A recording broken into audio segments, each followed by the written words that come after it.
শুধু বাংলাদেশে নয়, এই মুহূর্তে আফগানিস্তান পরিস্থিতি বিশ্বজুড়ে আলোচনার বিষয়।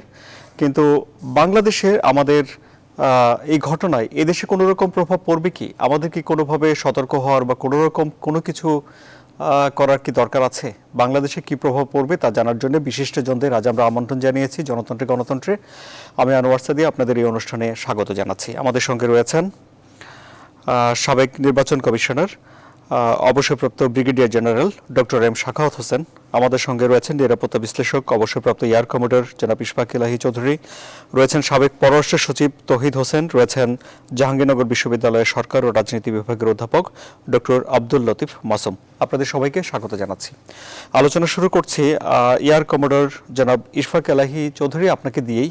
আপনার কি মনে হচ্ছে এই ঘটনায় বাংলাদেশের কোনো প্রভাব পড়ার কিছু আছে? একটা হচ্ছে যে জেনারেলি আপনি যদি ইয়েতে দেখেন, ওয়েবসাইট গুলো দেখেন, there is a ক্রাউড যারা খুবই উৎফুল্ল এবং ইসলামী এমিরেট আফগানিস্তান প্রতিষ্ঠিত হয়েছে, অচিরে হয়তো বাংলাদেশেও এই ধরনের এবং মুসলিম রাষ্ট্রগুলোর মধ্যে এমিরেট প্রতিষ্ঠিত হোক, এই ধরনের একটা চিন্তা ভাবনা আমরা লক্ষ্য করছি এবং তাদের কিছু সমর্থন আছে। তো আমরা জানি তালিবানদের যে রুট সেটা তো হচ্ছে মাদ্রাসা দেশ ছাত্র সংগঠন এবং সেভাবেই তাদের শুরু হয়েছিল পাকিস্তানের যেসব মাদ্রাসা থেকে।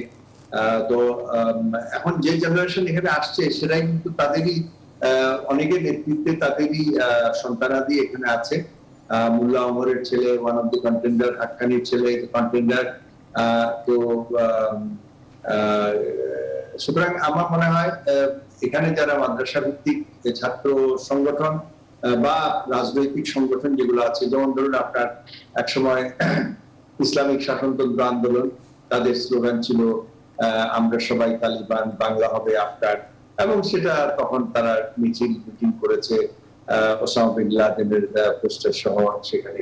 বাট সেটা তো 20 বছর আগের কথা। তবে আমরা তাদের যে একটা শক্তি আছে সেই শক্তি আমরা দেখেছি, বারবার দেখেছি। বর্তমানে হেফাজতে ইসলামের যদি আপনি যেটা পাবলিশড যদি যেটা তাদের এজেন্ডা ছিল, সেই এজেন্ডার সঙ্গে ট্রেডিশনাল তালিবানদের যে এজেন্ডার অনেক অনেক অনেক। তো যাই হোক, তারা এখন বসে এসছে, এখন আর বেশি অ্যাক্টিভ নয়, কিন্তু অ্যাক্টিভ হতে খুব একটা সময় লাগবে না, কারণ ইনফ্রাস্ট্রাকচার তাদের আছে। এবং একইভাবে আরো দু চারটা আন্দোলন আছে, বাংলাদেশ খেলাফত মজলিস বলে একটা আছে। তো মজার ব্যাপার হচ্ছে তারা খুবই একটা ইয়ে না, নিজেদের মধ্যে ঐক্য খুব একটা নাই, এক্সেপ্ট হেফাজতে ইসলাম, এটা খুবই বড় একটা সংগঠন হিসেবে গড়ে উঠেছিল। সুতরাং আমি মনে করি আফগানিস্তানের এই ব্যাপারে আমাদের নজর রাখতেই হবে। আজকে 17ই আগস্ট আপনি জানেন যে জেএমবির আত্মপ্রকাশ ঘটেছিল সিরিজ বোমা হামলার মধ্য দিয়ে। সেই জেএমবি এখন নানা রূপে আসছে। নিউ জেএমবি কেউ বলে, কেউ আনসার আল বাংলা টিম ছিল, এখন আনসার আল ইসলাম হিসেবে আসছে। তো বিভিন্ন সংগঠন বাংলাদেশে ইতিমধ্যে অ্যাক্টিভ আছে। তবে হ্যাঁ, এটা সত্যি যে হোলি আর্টিজানের পর থেকে আমাদের যে প্রিপারেশন, বিশেষ করে আমাদের কাউন্টার টেরোরিজম যে পলিসিগুলো আমরা নিয়েছি, সেগুলোর ফলে এখনো পর্যন্ত কোনো বড় ধরনের হামলা হয়নি। তবে অ্যাটেম্প্ট হয়েছে যেগুলো আমরা পত্রপত্রিকার মাধ্যমে জানতে পারি। অতি সম্প্রতি যেমন একটা গ্রুপ ধরা পড়েছে যারা আক্রমণ করার চেষ্টা করছিল ড্রোন ব্যবহার করে। নাও দ্যাটস এ নিউ টেকনোলজি, এবং যদিও ড্রোন ইজ ভেরি কমন, কিন্তু এটাকে যে একটা অস্ত্র হিসেবে ব্যবহার, এটা হয়েছে বাইরের বিশ্বে। তো এখন যে কোনো যুদ্ধে এটা ব্যবহার হচ্ছে, ইয়েমেনে হচ্ছে, আজারবাইজানে হচ্ছে, কিন্তু বাংলাদেশে এটা হয়নি।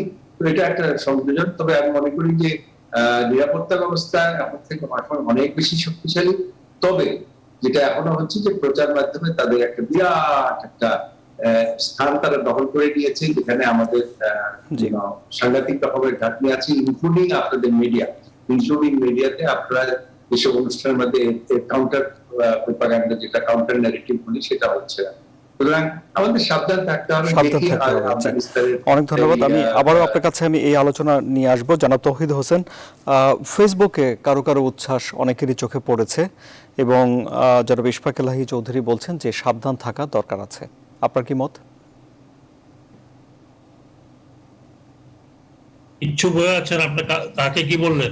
জি, আমি আপনাকে প্রশ্ন করেছি যে সামাজিক যোগাযোগ মাধ্যম ব্যবহার করে কেউ কেউ কারো কারো উচ্ছ্বাস চোখে পড়েছে এবং নিরাপত্তা বিশ্লেষক ইশফাক এলাহি চৌধুরী বলছেন যে বাংলাদেশকে সাবধান থাকতে হবে। আপনার মতামত জানতে চাই। আমি ঠিক বুঝি নাই, কিন্তু আমি শুধু সামাজিক যোগাযোগ মাধ্যমে উৎসাহিত কথা বলছেন সেটা বুঝলাম, কিন্তু আপনার এই অডিওটা ঠিক নেই। যতটুকু বুঝলাম আপনার প্রশ্ন, আমি সেই প্রশ্ন উত্তর দিচ্ছি, তবে আমার উত্তরটা একটু ভিন্ন স্তরে হবে।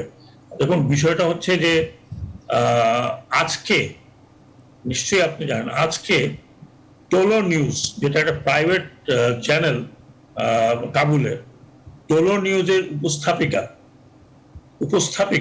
নারী উপস্থাপিকা, তিনি একটি ইন্টারভিউ নিয়েছিলেন একজন তালেবান নেতা, যেটা আমাদের পত্রপত্রিকা আসছে বা আমি নিজেও দেখেছি। আজকে তার মানে on third day of they entering Kabul. তো আমি এটা এই জন্য বলছি যে তাদের যে পরিবর্তনগুলো আপনাকে দেখতে হবে। ওই ওই ওই ওই 20 বছর আগের তালেবান, সে 20 বছরের দুনিয়া অনেক পাল্টায় গেছে। তারাও জানে যে এই 20 বছরে আফগানিস্তানের অন্তত বড় শহরগুলোর চরিত্র বদলিয়েছে। তাদের মানে কালচারের মধ্যে অনেক পরিবর্তন আসছে, অনেক মডার্নিটি আসছে। আজকে আরেকটি নিউজ আমি শুনলাম, যেটার জন্য আমি অপেক্ষা ছিলাম, যে তারা নতুন আফগানিস্তান ক্রিকেট বোর্ডের নতুন চেয়ারম্যান নিয়োগ দিয়েছে। ওই চেয়ারম্যানকে, যিনি প্রথমে এই টিমটি তৈরি করেছিলেন, এবং তারা বলেছে যে এই ক্রিকেটের টিমের জন্য আমরা যা করার দরকার তাই করব। কাজে আমি এই পরিবর্তন কথা বলছি আপনাকে দেখতে হবে যে আমরা যে সংখ্যা নিয়ে কথা বলছি, সেই সংখ্যা ছিল যখন মুজাহিদিন ছিল এবং ওসামা বিন লাদেনের যে ব্রিগেডটি ছিল, সেই ব্রিগেডে যেখানে বাংলাদেশের 350-450 বাংলাদেশে গিয়েছিল, শুধু বাংলাদেশে যায়নি, তখন বিশ্বব্যাপী একটা আওয়াজ উঠছিল যে সমস্ত মুসলিম কান্ট্রির মুসলমানদের দায়িত্ব যে জিহাদ করার। সেটা একটা প্রেক্ষাপট ছিল। সেই প্রেক্ষাপটে তালেবানরা দখল করেছিল এবং 9/11-এর পরে তারা উৎখাত হয়েছিল।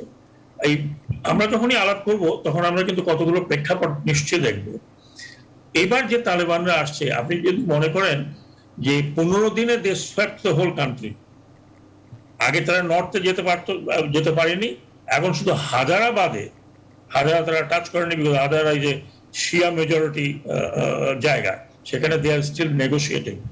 হাজারা বাদে প্রত্যেকটি প্রদেশ, ইনক্লুডিং কাবুল, এবং আনএক্সপেক্টেডলি কাবুলে যেভাবে বলা হয়েছিল যে রক্তপাত হতে পারে, আনএক্সপেক্টেডলি একটা গুলিও চলেনি।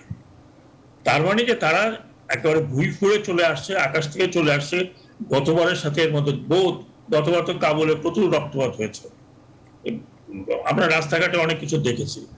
তো আমি এই আশাবাদে যেটা আছি, এখন তারা বারবার বলেছে যে আমরা ওই তালেবান নয়, 2.0 তালেবান। এখন আমরা তাদের মধ্যে দেখেন, আপনি যেটা ইশফাক এলাহি বলেছেন, সেকেন্ড জেনারেশন। আহমদ শাহ মাসুদের 2 ভাই, 8 জন গিয়েছিল পাকিস্তানে আলাপ করার জন্য যে ইনক্লুসিভ সরকার গঠনে। সেখানে আহমদ শাহ মাসুদের 2 ভাই, হাক্কানির ছেলে এবং আপনার উস্তাদ আতার ছেলে, মানে সেকেন্ড জেনারেশন অফ গড। এই সেকেন্ড জেনারেশনের ভিতরে একটা অন্য ধরনের উপলব্ধি আছে। আপনি আগের তালেবানকে কখনো টিভিতে দেখেন নাই, কেউই দেখেন নাই।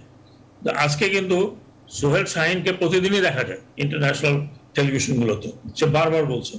তো আজকে বিবিসিতে যেটা বললো যে কাবুলে এখন আস্তে আস্তে সমস্ত দোকানপাট খুলেছে, অফিস ফাংশন করছে, মহিলারা অফিসে গিয়েছে। এটা তো আমরা তখনকার তালেবানদের কাছে দেখিনি, এক্সপেক্ট করিনি। এখন কথাটা হচ্ছে যে আমি একটু ইশফাক এলাহি শুয়ে কথা বলছি, অতি উৎসাহী লোক তো সব জায়গায় আছে, কে নাই? আমিও তো অতি উৎসাহী এই কারণে যে this is third superpower which has been defeated by this ragtag people. Third superpower. 1842-এ আপনার ব্রিটিশ প্রথম যুদ্ধে তাদেরকে ম্যাসাকার করে পাঠিয়ে দিয়েছিল, তারপরে আরো 2টো যুদ্ধ করে কিছু করতে পারে নাই। রাশিয়ার মতো সুপার পাওয়ার, তাদেরকে লেজ গুটিয়ে যেতে হয়েছে। এখন বাইডেন আজকে বলেছে যে আমি 20 বছর কেন 25 বছর থাকলেও এই অবস্থা হতো। তার মানে he has realized that it is very difficult to occupy Afghanistan. It's very difficult. কাজে তাদের একটা কালচার, যারা জন্মগ্রহণ করে রাইফেল নিয়ে, লিটারালি জন্মগ্রহণ করছে রাইফেল নিয়ে, তাদের একটা কালচার, সেই কালচারের সাথে আমি আমার কালচারকে তুলনা করতে পারবো না। 89, আমি আবার বলছি, 79 ওয়াজ আ ডিফারেন্ট ইস্যু। এখন আপনি দেখেন, দে হ্যাভ কন্ট্যাক্টেড ইরান, যার সাথে তাদের প্রথমে গন্ডগোল ছিল, তারা রাশিয়ার সাথে যোগাযোগ করেছে, চীনের সাথে যোগাযোগ করেছে। 4টি ফুল ফ্লেজেড এম্বাসি এখনো আছে, রাশিয়া, চীন, ইরান, পাকিস্তান। আমি তাদের বিরুদ্ধে বহুত পরিবর্তন দেখতেছি। আমি মনে করি না যে আমাদের এখান থেকে লোক বলে গেল যে আমরা আফগানিস্তানে যাচ্ছি, হোয়াট ফর? তোমাকে কে ওইখানে পাত্তা দিবে? They have gone up to Kabul, they have going to form the government, এবং তারা তাদের সাথে কথা বলছে, তারা আব্দুল্লাহর সাথে কথা বলতেছে, অন্যান্য ডিপ্লোম্যাটদের সাথে কথা বলছে। তো আমাদের এখানে অতি উৎসাহী কিছু লোক আছে, আমরা তাই মনে করি, অথবা আমরা অন্য কোনো চ্যানেল, অন্য কোনো দেশের এই কথাবার্তা শুনে যে they are terrorist, they are this, they are that. America কি করেছে? আমি একটু শেষ করছি এক্ষুনি। আমরা যে এত কথা বলি, আমেরিকা মৃতদেহের উপরে they have urinated, they have killed innocent children. বিয়ে বাড়িতে বম করেছে, কার্পেট বম্বিং। গুয়ান্তানামো বেতে কি করেছে, বাগরাম বেসে কি করেছে। তো সেগুলো কথা বললে আমি তো মনে করি যে তালেবান বা আফগানিস্তানে যারা এখন আছে, তাদের লোকজন মারা গেছে। পুরো কন্টেনারে ভরে 2,500 সারেন্ডার তালেবানকে মেরেছে দোস্তাম। এগুলো তো ইতিহাস আছে। তো কাজেই আমাদেরকে সব প্রেক্ষাপটে দেখতে হবে। সেটা দেখে আজকে আমার মনে হচ্ছে they have not gone for any revenge. কোনো লোককে তারা টেনে আনে নাই। তারা বলছে যারা বিদেশে যেতে চাও, দেশ ছেড়ে যেতে চাও, যাও। আজকে বলেছে তোমরা এয়ারপোর্টে এত হইচই করতে যাওয়ার জন্য, তোমরা সে জাস্ট বলো যে আমরা we were wrong and you stay here in our country. তো পরিবর্তিত হয়েছে, কিন্তু আমাদের কিছু লোক হয়তো তারা মনে করে না যে এটা পরিবর্তন। আর কোথা থেকে আপনি এখানে আফগানিস্তানে যাবেন? আর তাছাড়া আমাদের দেশের সামাজিক অবস্থায় এই ধরনের মুভমেন্ট তো আমরা দেখলাম, ওটা তো আমাদের অসতর্কতার জন্য সিরিয়াসলি নেই বলে একটা ঘটনা ঘটেছে। এখন তো সেই অবস্থা বাংলাদেশ নেই। 20 ইয়ার্স, 20 বছরে বিশ্ব পরিবর্তন হয়েছে, বাংলাদেশের পরিবর্তন আছে। আমি খুব শঙ্কিত না, but then again we have to be careful, because এখানে স্বপ্রণোদিত নিজেরাই ওই ঝান্ডা উড়াইয়া যেতে পারে। জি, আপনার কাছে আমি আবার আপনার কাছে আমি আসবো। জনাব তৌহিদ হোসেন, আপনি কি আমাকে শুনতে পাচ্ছেন? না, তাহলে আমি বরং একটা বিরতি নিয়ে আমাদের যে যান্ত্রিক ত্রুটি আছে সেটি সারিয়ে আবার ফিরি। আপনারা আমাদের সঙ্গে থাকুন।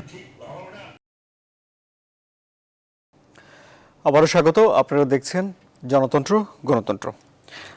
জনাব তৌহিদ হোসেন, আমরা দুজনের কথা শুনলাম, জেনারেল এম শাখাওয়াত হোসেন এবং জেনারেল ইশফাক এলাহি চৌধুরী। দুজনের বক্তব্যের জের ধরেই আপনার কাছে জানতে চাই যে একজন মনে করছেন তালেবান পরিবর্তিত হয়েছে, অপরজন মনে করছেন বাংলাদেশের সাবধান হওয়ার দরকার আছে। আপনি কি বলবেন?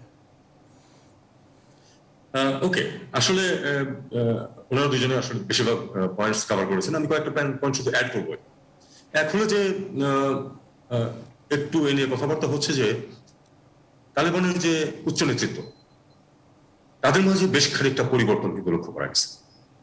যে আগের তুলনায় ম্যাচুরিটির একটা প্রশ্ন আছে। তারা তো কখন এসেছিল প্রায় মাদ্রাসা থেকে উঠে এসে পুরো দেশ চালানোর দায়িত্ব তাদের করেছিল। এই সময় কিন্তু তারা অনেক কিছু অভিজ্ঞতা অর্জন করেছে, অনেক ডিপ্লোম্যাটিক অ্যাক্টিভিটিস তারা চালিয়েছে গত 20 বছর। এটা কিন্তু আমাদেরকে ভুলে গেলে চলে। এরা নতুন জেনারেশন, অবশ্যই স্যার যেটা বলেছেন, এবং তাদের কিন্তু পরিবর্তন বেশ খানিকটা এসেছে।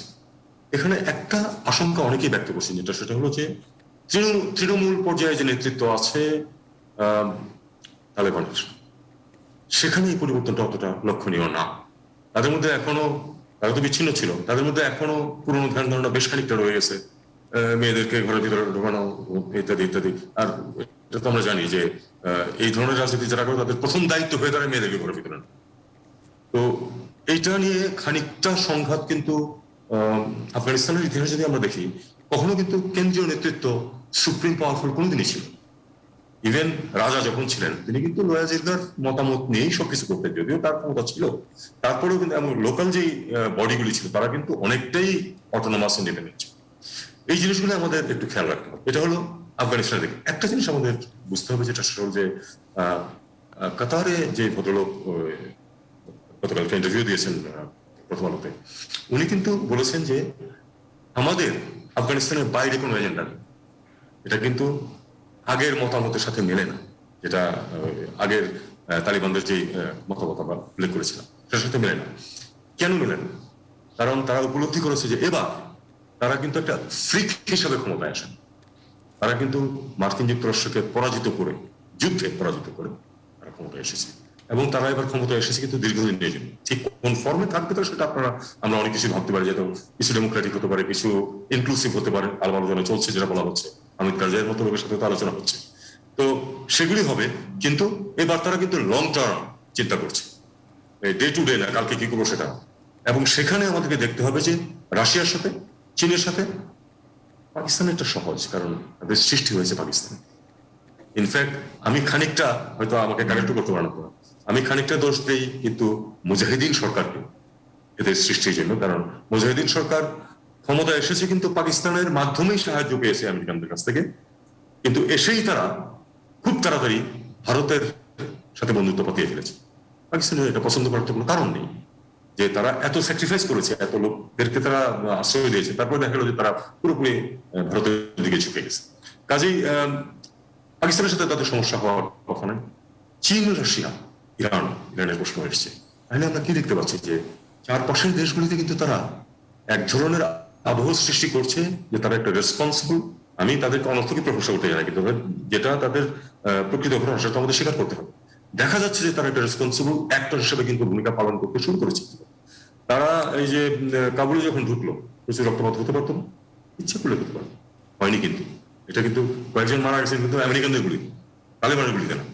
তো এই জিনিসগুলো আমাদের খেয়াল রাখতে হবে। আসি বাংলাদেশের প্রসঙ্গ, যেটা নিয়ে আমাদের কনসার্ন। আমি শাখাওয়াতের সাথে এখন এত বেশি কনসার্ন হওয়ার কিছু নেই। অবশ্যই ওয়াচ রাখতে হবে এবং কমপ্লেসেন্ট হলে চলবে না। আমরা তো অনেক কিছু করে ফেলেছি অনেক কিছু, কিন্তু আমরা আরেকটা হোলি আর্টিজান চাই না, তোমরা সবাই শিওর পারে। এবং হোলি আর্টিজান কিন্তু এমন একটা ঘটনা যেটা আসলে অ্যালার্ট থাকে আটকানো সম্ভব ছিল, যে কোনো কারণে আমরা যথেষ্ট অ্যালার্ট ছিলাম না। ফর্চুনেটলি আমাদের যেহেতু আলাদা ইউনিট আছে এটা নিয়ে, এবং আমাদের গত কয়েক বছরে বিপুল অভিজ্ঞতা হয়েছে এবং বিপুল ক্ষমতায়নও হয়েছে তাদের। কাজে আমি মনে করি যে তারা, আমাদের যে সিকিউরিটি এজেন্সিস গুলি আছে, তারা কিন্তু যথেষ্ট ইকুইপ, শুধু সাবধান থাকতে হবে। আরেকটি শেষ কথা আমি অ্যাড করতে চাই বাংলাদেশ প্রসঙ্গে, সেটা বলবে আচ্ছা, এই যে আমরা সবাই তালেবান, বাংলা হবে আফগান, এটা হবে না। এটা আসলে এই আফগান কালচার আর আমাদের কালচার এক না। এই ছেলে পেলে যেগুলি আছে, এরা যদি রাইফেল নিয়ে থাবড়ায় এদেরকে সোজা করে দেবে গ্রামের মতো। হয়তো 2-4টা ঘটনা তারা ঘটাতে পারবে, কিন্তু বড় তেমন কিছু তারা করতে পারবে না। কিন্তু আমরা চাই না যে সেরকম ছোটখাটো ঘটনা করবো, সেটাকে আটকাতে হবে। সর্বশেষ আমি যেটা বলতে চাই, আমি তো যে কোনো প্রসঙ্গের সুযোগ পেলে এই প্রসঙ্গ তুলি, কথা এটা জানেন, ইসলাকে দেখাও জানেন, সেটা হলো রোহিঙ্গা ক্যাম্প। রোহিঙ্গা ক্যাম্পের বিপুল সংখ্যক 20-somethings, যাদের কোনো কাজ নেই, যাদের সামনে কোনো আশা নেই। They are the hot recruits for anything bad. কাজেই আমাদেরকে সাবধান থাকতে হবে। তাদের মধ্যে কিন্তু পাকিস্তান ভিত্তিক এক ধরনের ছোটখাটো একটা নেতৃত্ব আছে, একটা ডুবিয়াস ধরনের একটা নেতৃত্ব পাকিস্তান থেকে পেয়ে যেন তাদেরকে কমান্ড করে।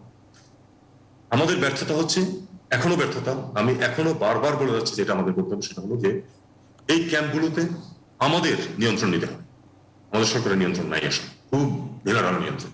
আমরা শুধু খাবার দিই আর এটা করি ওটা করি, কিন্তু ভিতরে যে নেতৃত্ব আছে সেটা হলো ক্রিমিনালদের নেতৃত্ব। সেই ক্রিমিনালদেরকে সরিয়ে বাংলাদেশের প্রতি, বাংলাদেশের অথরিটির প্রতি শ্রদ্ধাশীল, সহানুভূতিশীল, কোঅপারেটিভ এরকম নেতৃত্ব সৃষ্টি করতে হবে। এই নেতৃত্ব সৃষ্টি করার দায়িত্ব কিন্তু বাংলাদেশে। আমি এখানেই থামবো। জি, অনেক ধন্যবাদ। আমি আপনার কাছে আবার আসবো। জনাব তৌহিদ হোসেন যে কথা বললেন যে কেন্দ্রীয় নেতৃত্ব সবসময় তৃণমূল পর্যায়ের নেতৃত্বের সঙ্গে মিলে না, বিশেষ করে নারী ইস্যুতে। অধ্যাপক ডক্টর আব্দুল লতিফ মাসুম, তাহলে কি দাঁড়াচ্ছে পরিস্থিতি? ধন্যবাদ আপনাকে।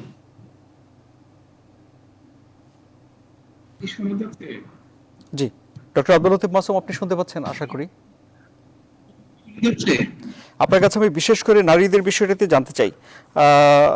আমাদের আলোচকরা বললেন যে কাবুলে নারীদের ব্যাপারে কিছুটা ইতিবাচক দৃষ্টিভঙ্গি দেখা গেছে, কিন্তু জনাব তৌহিদ হোসেন বলছেন যে যারা তৃণমূলে আছে তালেবানের, তাদের দৃষ্টিভঙ্গি এখনো অনেকটাই পুরনো ধাঁচের। আবার একটু কাইন্ডলি বলুন, কাকে, আমাকে বলছেন? জি জি জি, জনাব আব্দুল লতিফ মাসুম, আপনার কাছে জানতে চাচ্ছি। ওকে, আপনি মিউট হয়ে আছেন প্রফেসর। প্রফেসর মাসুম, আপনি শুনতে পাচ্ছেন? আপনি মিউট। জি, আমরা শুনতে পাচ্ছি, বলুন।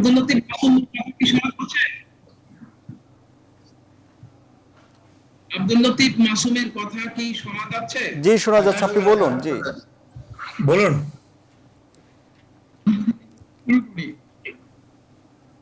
আমি প্রথমে যে কথাটা বলতে চাই সেটা হচ্ছে যে আমরা জাতিসমূহের অবস্থান নির্ণয়ের ব্যাপারে সবসময় একটা শব্দ ব্যবহার করি, সেলফ ডিটারমিনেশন, আত্মনিয়ন্ত্রণের অধিকার। আত্মনিয়ন্ত্রণের অধিকারের প্রেক্ষিতে যদি আফগান পরিস্থিতিকে আমরা ব্যাখ্যা বিশ্লেষণ করি তাহলে পরে দেখতে পাবো যে দীর্ঘকাল ধরে মার্কিন সাম্রাজ্যবাদ আফগান জনগণের আত্মনিয়ন্ত্রণকে অস্বীকার করে জবরদখল কায়েম করেছে। এই জবরদখলটা যদি আমরা স্বীকার করি তাহলে পরে আফগান জনগণের ইচ্ছার অনুযায়ী, আফগান জনগণের গণতান্ত্রিক অধিকার অনুযায়ী সে দেশটি শাসিত হবে, সেটিও আমরা মেনে নেই। আনফরচুনেটলি সেখানে মার্কিন সাম্রাজ্যবাদ গণতন্ত্রের প্রতিষ্ঠার পরিবর্তে সেখানে তারা কোয়ার্সিভ পাওয়ার দিয়ে, আপনারা দীর্ঘ 20 বছরের ইতিহাস যদি ব্যাখ্যা বিশ্লেষণ করেন তাহলে দেখবেন সেখানে মার্কিন যুক্তরাষ্ট্র অন্যান্য দেশে যেভাবে গণতন্ত্রের চেষ্টা করে সে চেষ্টা তারা করেনি।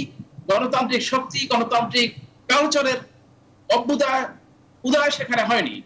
সেখানে সেই মানে তালেবান কালচারই রয়ে গেছে। এখন তালেবানরা যখন 20 বছর পরে কাবুলে প্রবেশ করছে তখন দেখছেন স্বতঃস্ফূর্তভাবে মানুষ তাদেরকে স্বাগত জানাচ্ছে। একটা মানে বিদ্বজন যারা আমার আগে কথা বলেছেন, ইশফাক এলাহি চৌধুরী, ব্রিগেডিয়ার শাখাওয়াত এবং সাবেক পররাষ্ট্র সচিব ওহিদ একই কথা বলেছেন, অর্থাৎ দ্যার ইজ চেঞ্জ সিচুয়েশন। এইটা কিন্তু আমাদের স্বীকার করতে হবে এবং বুঝতে হবে। ভালো হতো যদি মার্কিন যুক্তরাষ্ট্র একটি ইন্টারিম অ্যারেঞ্জমেন্ট করতে পারত তালেবান সরকারের সাথে, তালেবান সরকারের সাথে ইন্টারিম গভর্নমেন্ট যে গভর্নমেন্ট ছিল সেই গভর্নমেন্টের সাথে একটা মিলতাল, একটা সংযোগ, একটা সমন্বয় তারা করতে ব্যর্থ হয়েছে।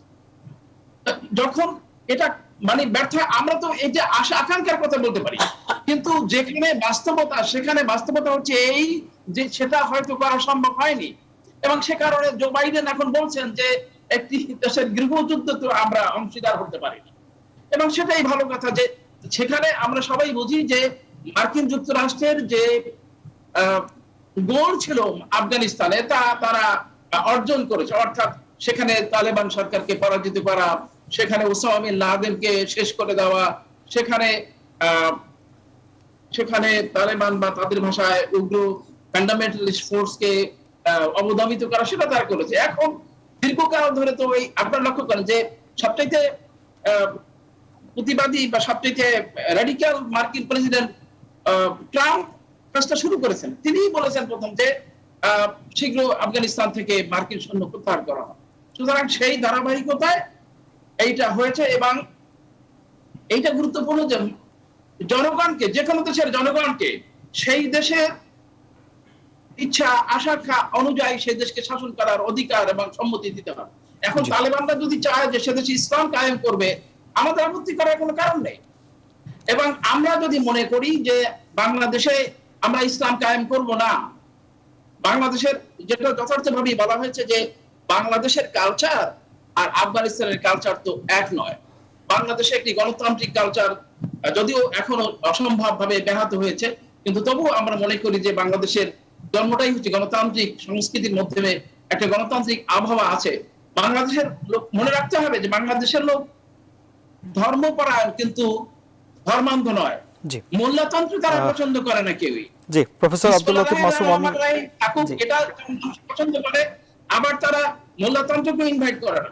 সুতরাং বাংলাদেশে ওই ধরনের এক্সট্রিমিস্ট পাওয়ারের ক্ষমতায় আসার বা অতি উৎসাহী যদি কেউ থাকে সেটা করতে পারে, কিন্তু ওই যে বললো আই ডিক্লেয়ার পার্টি এরকম করে তারা করতে পারে, কিন্তু বাংলাদেশের জনগণ, বাংলাদেশের গণতন্ত্র, বাংলাদেশের আবহাওয়া, বাংলাদেশের ভূ রাজনীতি, বাংলাদেশের সবকিছুই এই তালেবান সংস্কৃতির বিপরীত। সুতরাং আমাদের ভয় পাওয়ার কিছু নেই।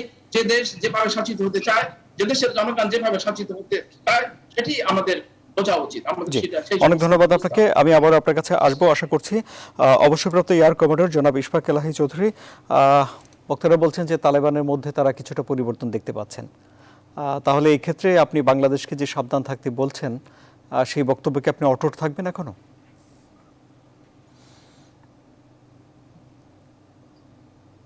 বাংলাদেশকে আমার জি দয়া আপনি করে যে বলুন। বাংলাদেশকে সাবধান থাকতে হবে যে কথা আপনি বলছেন, সেই বক্তব্যে আপনি কি এই আলোচনা শোনার পরেও অটুট থাকবেন?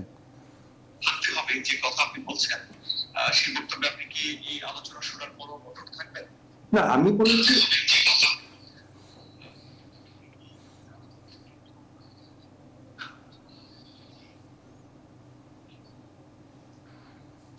সরি না, সাবধান আমাদের হতেই হবে, থাকতে হবে। এখন যেগুলো আসলো এখানে যে কিছু কিছু পরিবর্তন, এটা তো আমরা চাই। আফগান জনগণের সামনে এখন 3টা অপশন আছে। সব থেকে খারাপ অপশন হচ্ছে দেশে তালেবানদের ভিতরে বিভক্তি হতে পারে এবং তালেবানদের সাথে অন্যান্য জাতিগত সংঘাত হতে পারে। দ্বিতীয় অপশন হচ্ছে যে তালেবানদের ক্ষমতা শহরের এই কাবুল এবং কান্দাহার এগুলো জুড়ে থাকতে পারে, স্থানীয় নেতৃত্ব যেসব ওয়ারলর্ড সেগুলো ফিরে আসতে পারে। আর সব থেকে খারাপ যেটা হতে পারে সেটা হচ্ছে যে আপনার টোটাল একটা সিভিল ওয়ার। তো সেটা হয়তো সেটাই আফগান জনগণের জন্য সব থেকে খারাপ অপশন।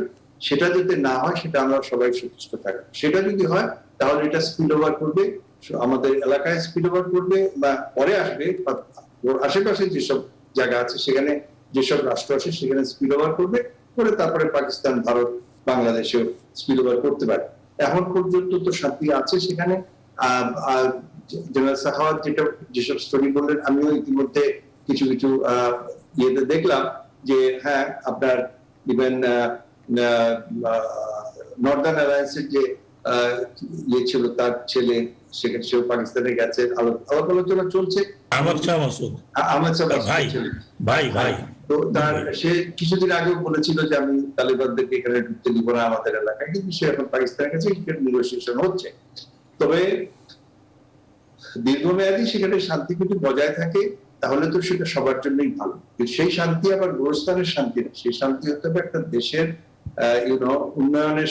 উন্নয়ন থাকতে হবে, সেখানে জনগণের ইয়ে মানে পার্টিসিপেশন থাকতে হবে। যারা প্রফেসর মাসুদের সাথে আমি একটু ইয়ে করবো এটা যে আফগানিস্তানে আগে তো কোনোদিনই গণতন্ত্র ছিল না। বাদশাহ জহির শাহ একটা পার্লামেন্ট ছিল, কিন্তু দ্যাট ওয়াজ বাই নেম। তারপরে দাউদ আসলেন, সেখানেও কোনো গণতন্ত্র কিন্তু, এবং মুজাহিদিনের সময় তো তাদের টোটাল ইনফাইটিং সিভিল ওয়ার হলো, যে সিভিল ওয়ারের রিফর্ম থেকে তালেবানের উত্থান হলো। কিন্তু মার্কিন এই গত 20 বছরে মার্কিন ওভারসিং আপনি বলতে পারেন, কিন্তু একটা শাসনতন্ত্র সেখানে ইয়ে হয়েছে, একটা দুইটা রাষ্ট্রপতি, 3টা বোধহয় রাষ্ট্রপতি নির্বাচন হয়েছে, এবং স্থানীয় নির্বাচনগুলোতে যথেষ্ট জনগণের পার্টিসিপেশন ছিল, ইন্টারন্যাশনাল অবজারভার ছিল, এবং তালিবানরা সেখানে বলেছে যে আমরা যদি কারো হাতে কালো দাগ দেখি তার আঙ্গুল কেটে দিই, এবং কেটেছে। রাস্তায় বাস থামিয়ে তারা সবার চেক করেছে, 2-4 জন যারা ভোট দিয়েছে তাদের আঙ্গুল কেটেছে। এর পরেও যখন লাখে লাখে লোক ভোট দিয়েছে, এবং এমনও হয়েছে মহিলারা নির্বাচনে দাঁড়িয়েছে পুরুষ ক্যান্ডিডেটের বিরুদ্ধে রুরাল এরিয়াতে, এবং তারা জিতেছে। সুতরাং আমরা বলতে পারবো না যে এখানে অনলি ফাসাদ, একটা গণতন্ত্র ছিল। এবং আরেকটা জিনিস দেখেন, এই যে যুদ্ধ চললো, অসংখ্য সন্ত্রাসী কর্মকাণ্ড, এই সেদিনও কাবুলে বোমা মেরেছে, কত মানুষ মারা গেছে, গোরস্থানে বোমা, মসজিদে বোমা, এইগুলো রাস্তার পাশে পেতে রাখা ইয়েতে, তারপরে আপনার বাস করে বাস আটকে শিয়াদের মেরেছে, হাজারাদের মেরেছে। তা সত্ত্বেও কিন্তু দেশটা প্রত্যেকটা গত 20 বছরে তাদের এইচডিআই যতগুলো ইন্ডিকেটর আছে, আপনার ইকোনমিক ইন্ডিকেটরস বলেন, সোশ্যাল ইন্ডিকেটরস বলেন, আপনার লিটারেসি ইন্ডিকেটরস বলেন, মেয়েদের হায়ার যেখানে জিরো, অলমোস্ট জিরো থেকে এখন 22% females R in the university. তো আপনার লাইফ এক্সপেক্টেন্সি 56 থেকে 64, ম্যাটারনাল ডেথ, এগুলো সব ওয়ার্ল্ড ব্যাংকের এবং ইউএস স্ট্যাটিস্টিক্সে আছে, ইউএসএ। কথা হচ্ছে যে এগুলো আরো বেশি হতে পারতো যদি এই ভিতরে ইন্টারনাল ট্রাবলটা না থাকতো, এবং এর অধিকাংশই করেছে আপনার। তাহলে স্যার যেটা বললেন, I am sorry to say, একটা বিয়ে বাড়িতে সেটা হয়েছিল, বিয়ে বাড়িতে তারা সেলিব্রেট করতেছিল যে আকাশে গুলি ছুটছিল, ওই সময় একটা অ্যাপাচি হেলিকপ্টার থেকে সেখানে তারা ভেবেছে যে এখানে তাদের বিরুদ্ধে আক্রমণ করা হচ্ছে, সেখানে অ্যাটাক হয়েছে। এটা নিয়ে অনেক ইনভেস্টিগেশন হয়েছে, কিন্তু ডেলিভারেটলি এগুলো হয়নি। যাই হোক, what you call friendly fire বলেন, ক্রস ফায়ার বলেন, কিন্তু এই যে অর্জনগুলো হয়েছে এটাকে কিন্তু আমরা অস্বীকার করা যায় না। এখান থেকে এইটাকে বেস করে যদি বর্তমান সরকার এটাকে বেস করে জনগণের সমর্থন নিয়ে এগিয়ে যায়, আপনি যে বললেন যে প্রফেসর সাহেব বললেন যে অনেক জনসমর্থন আছে, এখন দেখেন আপনি যে যখন যে পার্টি জিতে তার সমর্থন এমনি থাকে, কিন্তু গত এই এত বছর তো এই জনসমর্থন আমরা দেখি। জনসমর্থন সবারই আছে, কিন্তু আমাদের এখন একটা শান্তিপূর্ণভাবে যদি সামনে এগিয়ে যেতে হয় তাদের আন্তর্জাতিক সমর্থন লাগবে। আপনার পাকিস্তানের আমরা অনুষ্ঠানের শেষ দিকে আছি। জি, আচ্ছা, আমি একটু বলে নিই যে পাকিস্তানের ওই যে গুড তালিবান, ইমরান খানের গুড তালিবান আর ব্যাড তালিবান। ব্যাড তালিবান হচ্ছে টিটিপি এখন নিচে আছে, মাথার নিচু করে আছে, কিন্তু তারা আসতে পারে। ভারতের সাথে আজকে আমি একটা রিপাবলিক চ্যানেল দেখছিলাম, ইতিমধ্যে কিন্তু তারা they have opened up and they are in negotiation, দেখা যাক কি হয়। Thank you. অনেক ধন্যবাদ জনাব brigadier general doctor M Shakhawat Hossain. আপনি বললেন যে তালেবান অনেক পরিবর্তন হয়েছে, কিন্তু কাবুল ছাড়ার যে দৃশ্য আমাদের চোখের সামনে এলো গণমাধ্যমে, তাহলে সেই পরিবর্তন তো সেখানকার মানুষকে আশ্বস্ত করতে পারছে না বলেই ধারণা করতে হচ্ছে। কি বলবেন আপনি? শুনেন, কাবুল ছাড়ার যে দৃশ্য, সেটা কিন্তু তালেবানরা বলেনি যে তোমরা চলে যাও, আপনার পরিসর কম। কারণ আমি যেগুলো বলছি সেগুলো আমার বিশ্লেষণ এবং ইতিহাস, প্রচুর লেখাপড়া করা। তালেবানরা কখনোই বলে না চলে যাও। আজকে তারা বলেছে তোমরা দেশ কেন ছাড়ছো। আমেরিকানরা বলেছে যে আমরা আমাদের সাথে যারা ইন্টারপ্রেটার ছিল অ্যাবাউট 40,000, আমরা তাদেরকে নেব, এবং অন্যান্য দেশও তাই বলেছে, ব্রিটেন বলেছে, অন্যান্য জায়গায় বলেছে। ভাই, এরকম সুযোগ পেলে তো আমিও যাই গিয়ে ওই প্লেনে চড়ে। হ্যাঁ, আমেরিকাতে যে সিটিজেনশিপ হব, মাচ বেটার। ব্যাপারটা হলো যে এটা তো এইমাত্র এখন আমার সামনে আমি পেন্টাগনের আওয়াজ শুনছিলাম, পেন্টাগনের ব্রিফিং চলছে, এইমাত্র শেষ হলো। সেখানে চিফ অফ অপারেশন বলছে যে আমাদের সাথে তালেবানদের নেতাদের সাথে এয়ারপোর্টে কথা হচ্ছে, যে তারা আমাদেরকে বলেছে আপনারা যতক্ষণ পর্যন্ত আমাদেরকে না বলবেন যে your operation is finished, we will not take over this airport. হ্যাঁ, তার মানে তাদের সাথে আলাপ আলোচনা করে এই লোকগুলোকে তারা নিয়ে যাচ্ছে, বিকজ এটা তো নতুন নয়। আপনি জানি না, আপনি ভিয়েতনামের সময়, ভিয়েতনাম যখন হয়েছিল তখন আপনি হয়তো স্কুলে পড়তেন, ভিয়েতনামে একই কথা হয়েছে। ভিয়েতনাম থেকে প্রচুর যারা সমর্থক ছিল, আমেরিকান সমর্থক ছিল, তারা আমেরিকা চলে গেছে, আমেরিকা টেকেন দেম, এবং এটা নোবডি ইজ পুশিং দেম, তাও তো বলেনি। তাহলে তো আমি যেটা মনে করি, আমি তো যতটুকু আমার জ্ঞান বুদ্ধিতে আব্দুল্লাহ ফিরে আসতো না। আব্দুল্লাহ তাজেক, আব্দুল্লাহ নর্দার্ন লোক, যিনি ওই সিভিল ওয়ারে অন্য পার্টিতে ছিল, প্রো ইন্ডিয়ান বলে পরিচিত, উইথ আহমদ শাহ মাসুদ, তাহলে উনি ফিরে আসতেন না। কারজাই প্রেসিডেন্ট ছিলেন এখানে, কারজাই তো এমন আমেরিকা তাকে ইনস্টল করেছে। তারা তো আলাপ করতেছে, তাদের সাথে তো আলাপ করতেছে। যে কয়েকজন ভেঙে গেছে, দোস্তাম ইসমাইল খান, যিনি একেবারে কট্টরপন্থী অ্যান্টি তালেবান ছিল, তাকে দূত হিসাবে পাঠানো হয়েছে কাবুলে কথা বলার জন্য। প্রেসিডেন্ট কেন পালিয়ে গেল? Why Ghani has gone? যে কথাটা বললেন, আমি তো ওটার সাথে একমত নই, কারণ এখানে অনেকগুলো রিসার্চ হচ্ছে, অনেকগুলো রিসার্চ অলরেডি বের হয়েছে, হাউ তালেবান হ্যাজ ক্রিয়েটেড আপনার কি বলে গ্রাম অঞ্চলে তারা কিভাবে প্রভাব বিস্তার করেছে, কিভাবে পপুলার হয়েছে। প্রত্যেকটি শহর এক্সেপ্ট 2-3 প্রত্যেকটি শহর কিন্তু নেগোসিয়েশনে সারেন্ডার করেছে। এলডাররা এসে বলছে যে তোমাদের এনাফ হয়ে গেছে। ওয়ার 3 লক্ষ আর্মি কোথায় গেল? 3 লক্ষ আর্মি যাদের $87 বিলিয়ন দিয়ে আমেরিকা তৈরি করেছিল, আজকে আমেরিকানরাই বলছে যে we didn't realise where they have gone. 10 বছরে 8 জন আর্মি চিফ চেঞ্জ হয়েছে। Where is that army? Endemic corruption, মানে ব্যাটালিয়ন বলছে যে আছে অথচ মাঠে নেই। তো এই যে আমেরিকান কন্ট্রাক্টর এই কাজ, এতগুলো হেলিকপ্টার, 13টা না 14টা হেলিকপ্টার ছিল ইনক্লুডিং ব্ল্যাক হক, একটা উড়তে দেখেছেন? 130টা টোটাল এয়ারক্রাফট, একটা উড়তে দেখেছেন? The point what I am trying to make, যে একটা চাপিয়ে দেওয়া জিনিসগুলো, একটা আর্মি আপনি 10-20 বছরে তৈরি হয় না, আর্ম ফোর্সেস 20 বছরে তৈরি হয় না, ইশফাক এলাই এয়ারফোর্সের 20 বছরে হয়নি, জি বাংলাদেশ এয়ারফোর্স 20 বছর হয়নি। আমাদের হচ্ছে যে আমরা শেষ দিকে এন্ডেমিক কারাপশন, যে কারণে গ্রামে গঞ্জে ছোট ছোট শহরে this government was very unpopular. তাই যদি না হয় তাহলে তার 4টা বাক্স নিচে ফেলে দিয়ে চলে গেছে। জি অনেক ধন্যবাদ। আমাদের হাতে উনি কেন এই ভ্যাকুয়ামটা তৈরি করে গেলেন? জি ডক্টর এম শাখাওয়াত হোসেন, অনেক ধন্যবাদ আপনাকে। আমাদের হাতে আর সময় নেই। জনাব তৌহিদ হোসেন, আপনার তো আচ্ছা, আমরা তৌহিদ হোসেনকে পাচ্ছি না। আর জনাব অধ্যাপক ডক্টর আব্দুল লতিফ মাসুম, তাহলে তালেবানদের যারা শহরে মানে নেতৃত্বে যারা আছেন, আন্তর্জাতিকভাবে যোগাযোগ করছেন তারা, এবং যারা তৃণমূল পর্যায়ে রয়েছেন তারা, তাদের মধ্যে নিশ্চয়ই চিন্তার এবং ধারণাগত পার্থক্য রয়েছে, আলোচকরা তাই বলছেন। ফলে সেখানে তালেবানদের মধ্যে নিজেদের মধ্যে বিরোধের কোনো আশঙ্কা আপনি দেখেন কিনা?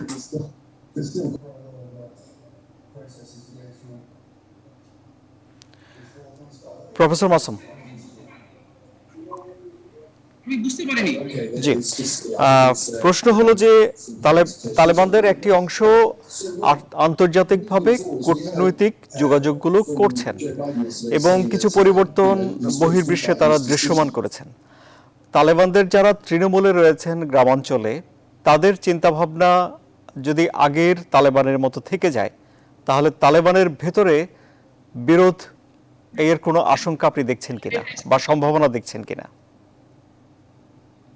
স্পষ্ট যে আগেকার তালেবানের আর এই তালেবানরা এক নয়। এবং আপনারা দেখেন যে ওই দোহা টক্স থেকে শুরু করে আমেরিকার সাথে তারা ভিতরে একটা সংযোগের সম্পর্ক রেখেছে। এখন অবস্থাটা ব্রিগেডিয়ার শাখাওয়াত বললেন যে একটা বড় বড় বিগ পাওয়ারের চায়না এবং রাশিয়া তাদের সাথে আছে, এবং রাশিয়াও তালেবানকে অস্ত্র সরবরাহ করেছে, এরকম খবর প্রকাশিত হয়েছে। চীন স্ট্র্যাটেজিক ভাবে তাদের সুবিধা লাভের জন্য তাদের সাথে আছে। ইরান, তুরস্ক এবং পাকিস্তান রয়েছে। সুতরাং দেয়ার ইজ ইন্টারন্যাশনাল একটা ইকুয়েশন, একটা সিনারিও, নিউ সিনারিও তৈরি হচ্ছে ইন সাপোর্ট অফ তালেবান। সুতরাং তালেবানদেরও যেমন মানে তাদের নীতি, তাদের পররাষ্ট্রনীতি, তাদের কৌশলগত অবস্থান ভারতের সাথে এবং সবগুলো দেশগুলোর সাথে নমনীয় হবে এবং সুন্দর হবে, কৌশলগত ভাবে তারা অবস্থান করবে, এটাই আশা করা যায়। এবং সবচেয়ে বড় কথা হলো যে একজন লেমানও বোঝে যে আমেরিকা যখন সরে গেছে তখন দ্যার ইজ মানে সামথিং ইনসাইড, মানে আমেরিকা সহজেই মানে চলে গেল, আর তার ভিতরে তাদের সাথে কোনো সম্মতির সম্পর্ক হয়নি এটা না, বরং মানে একজন লোকের সাথে এই কিছুক্ষণ আগেও আলাপ করছিলাম, সে বলে যে আপনি কি বোঝেন না যে আমেরিকার সমর্থনে, আমেরিকার অন্তর্নিহিত মানে তাদের সমর্থনে বা তাদের সহায়তায় এই তালেবান সরকার প্রতিষ্ঠিত হতে যাচ্ছে এবং সবকিছুই তাদের নজরে সামনে। অনেক আমাদের হাতে আর সময় নেই, খুবই দুঃখিত, আমাদের শেষ করতে হচ্ছে অনুষ্ঠান। অনেক ধন্যবাদ আপনাদের। আরো খবর ও বিশ্লেষণ জানতে আপনারা ভিজিট করুন www.news24bd.tv। সবাইকে ধন্যবাদ।